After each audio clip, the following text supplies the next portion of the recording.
Welcome, time travelers, and welcome, new time travelers. As always, if you enjoy learning about history one event at a time, then don't forget to hit that like button, comment, and subscribe. Without further ado, let's get into it. Today, we're going to start out in 1449 when Felix V, the last anti-pope, abdicated. We're now going to move on to 1915 when Billie Holiday, one of the greatest American jazz singers from the 1930s to the 1950s, was born. 1922 brought us Secretary of the Interior Albert Bacon Fall secretly leased Federal Oil Reserve to the Mammoth Oil Company in return for cash gifts in the Teapot Dome scandal.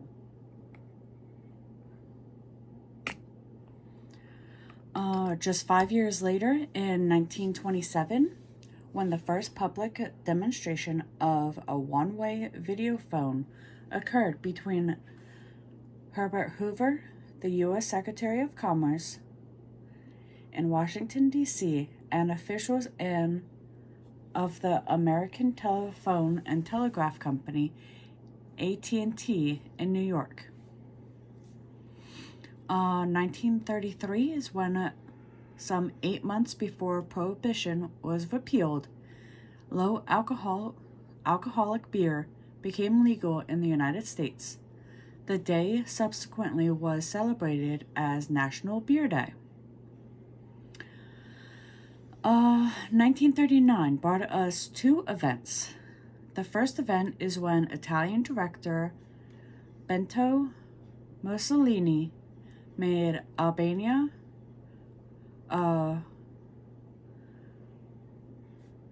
protectorate of his country,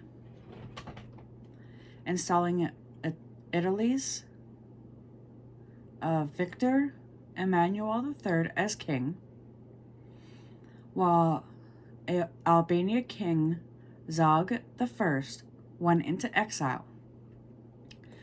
And the second event is when American director Francis Ford Coppola, whose films included the classics like The Godfather, that was released in 1972, The Godfather Part 2 in 1974, and Apocalypse Now in 1979, was born. In 1947, American industrialist Henry Ford, who revitalized factory production with his assembly line method and was founder of the Ford Motor Company, passed away at the age of 83. The following year, in 1948, the World Health Organization, a specialized agency of the UN, was formally established.